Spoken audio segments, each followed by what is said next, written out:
Hey everybody, it's Jay and welcome to my YouTube channel. I've lost 60 pounds in the last 3.5 months on the carnivore diet, and today I wanted to talk a little bit about the psychology behind losing weight. When it comes to losing weight, we think it's mostly diet and exercise, but I think it's just as much psychology. It's one thing to stick to a diet for a while and an exercise program, but it's so easy to get distracted after a couple months and slip back to old habits. It's been 3.5 months for me. I've managed to keep on it, and the changes have been just amazing. I'm out for a long hike today, and it's the first time in probably 2 years that I've been out for a hike that's more than a mile or two. 3 months ago, when I was starting out this diet, I would walk for 5 or 10 minutes and have to sit down. I'd be so tired. Today I climbed 800 vertical feet and hiked 4 miles, and this is the first time I've taken a rest. And just to show you this beautiful spot that I'm in, I couldn't have been here 3 months ago. And that's sad because there's some really beautiful places on this planet. And it's a shame when you can't get to see them, especially when you've kind of done it to yourself because of poor diet and exercise decisions. Back to the subject of this video, and that's the psychology behind losing weight. To enter this subject, I want to talk about a visit I had to my doctor 1.5 years ago, where he took my measurements, he took my vitals, and looked at me in the eye and said, "Jay, you're a heart attack just waiting to happen." When he weighed me, my weight was 295 pounds. My cholesterol was off the charts. Triglycerides were over 600 when they're supposed to be 200 or less. I had pre-diabetes. My blood sugar was 20% higher than the range for pre-diabetes, probably within 6 months to a year of full-on diabetes. And I thought about it. I left, I went home and I thought about it that night. And I said to myself, you know what, Jay? You had a hard enough time losing weight when you were 30, 35 years old. How the hell are you going to lose weight now when you're almost 60? And so for the next 6 months, I continued on eating what I wanted to eat. Same old habits, lack of exercise. I went for vacation in Europe over the summer, got home and tipped the scale at 305 pounds. That was the first time I had weighed over 305 pounds. And that was what really sent me into a little bit of shock, or maybe it broke me out of my denial. So that day I weighed myself and it was over 305 pounds.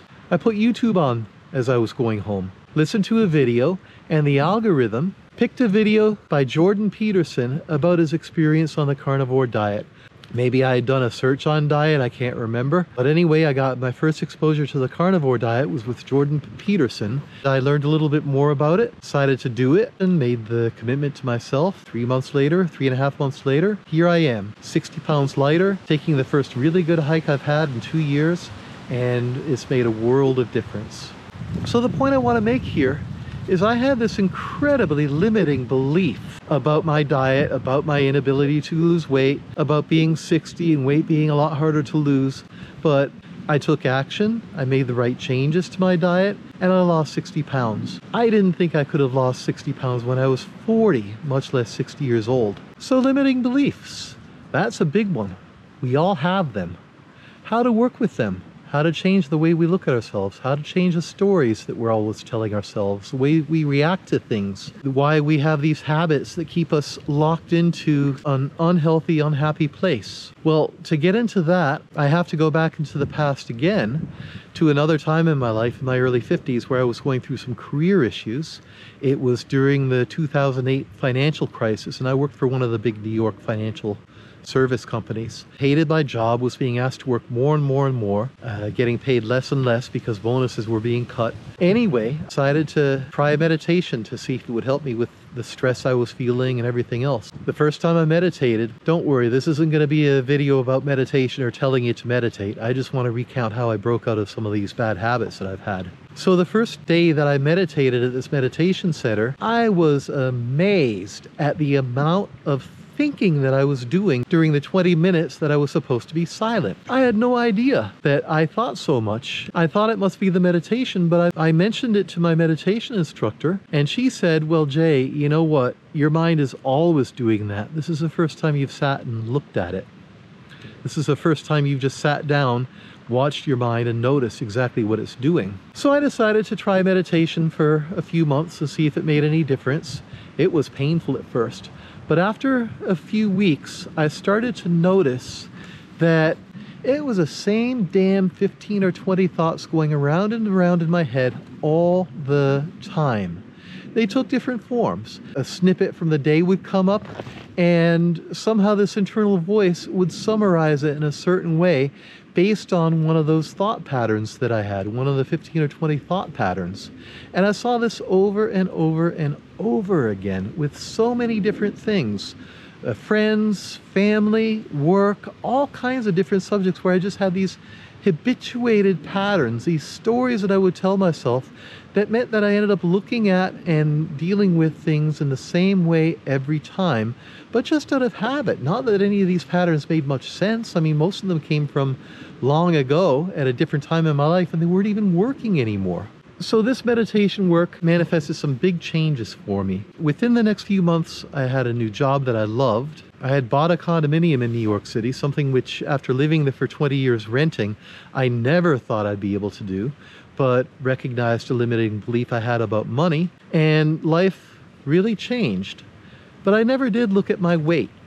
So when I had that realization that I didn't think I could lose weight when I was 60, what I thought of when I left that doctor's office, I realized that this was another habitual pattern, another story that I was telling myself that had no basis in reality.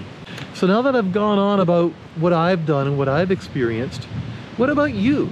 Have you had any habitual patterns that have been running through your head that keep you locked into place, locked into unhealthy diet, locked into unhealthy behavior? Another thing I did after that meditation practice period in my life was I quit drinking. I was never a really heavy drinker. I rarely, if ever, had hangovers. But what I did do just about every day was I'd get home from a hard day of work and I'd crack a couple beers or half a bottle of wine. Or I'd go out with friends after work and pound down a few pints. Basically what I was doing was I was medicating. I was crap fitting. I was taking a life that I wasn't enjoying and trying to bring some equilibrium. Not too bad, I could enjoy my food, I could enjoy my beer and wine, but really I was keeping myself trapped. So this meditation time in my life really helped me to climb out of that swamp and take a good look at some of the habitual patterns that I was following over and over and over again, start to loosen them up and eventually break them. And it's made all the difference in the world. Now, for whatever reason, the food aspect of this took a lot longer. That was 10, 15 years ago. It was only in the last 3 months that I've finally been able to bring this way of looking at things to food. I think that food can actually be the hardest of all the addictions because there's so much conditioning involved in it. It goes back to our parents. It goes back to our grandparents. It goes back to when we were babies. You know, we have so much surrounding food about comforting ourselves, about all kinds of stuff. But I finally did look at it and it worked. What are the habitual patterns that are keeping you locked into a not such a great life? What are the stories that you tell yourself? Do you have a story that you're telling yourself like I did? Like, oh, I'm in my 50s, I can't lose weight like I did when I was in my 30s. Or, oh, it's genetic, my mother was always overweight, I can't lose this weight. Or, oh, I'm not athletic, I can't lose this weight. Well, I was doing the same thing and I did it for years and now I've lost 60 pounds. If there's anything I really regret, it's that I didn't do this before. I've been schlepping around all this weight for 20 years, and I didn't need to do it.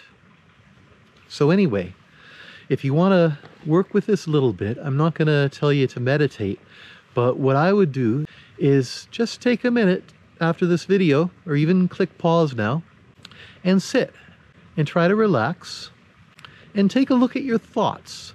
Just like you would a movie. When you're watching a movie, you can get totally wrapped up into the story that the movie's telling you, and even forget that you're watching a movie. It's almost like it's reality. You respond to it, you laugh, you cry. The movie, if it's a good one, can totally suck you up in its reality. Well, your thoughts do the same thing.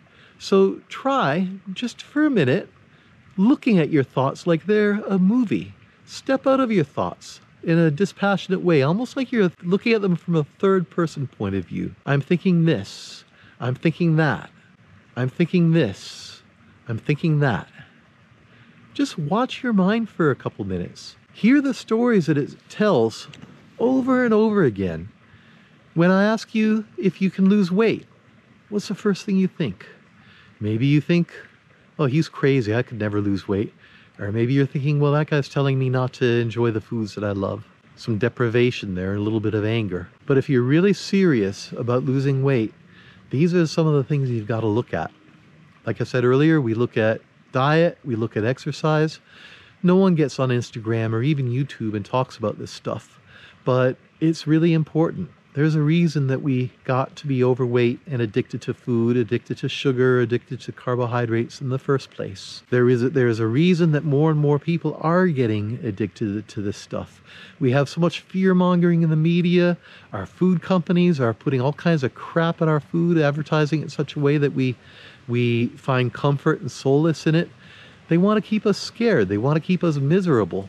Whose story are you following when you keep eating in the way that's making you overweight? Whose story was I following? No one's going to change this for you. It's only going to change from yourself. So these are the types of things you have to do to start the process. So if you're looking to lose weight, if you're watching this video because you want to learn more about losing weight, check out some different programs. I follow the carnivore diet. It's really worked wonders for me. But I believe that nutrition it's a very personal thing. It's not a one-size-fits-all. What works for me might not necessarily work for you, but the psychology behind it is the same for all of us.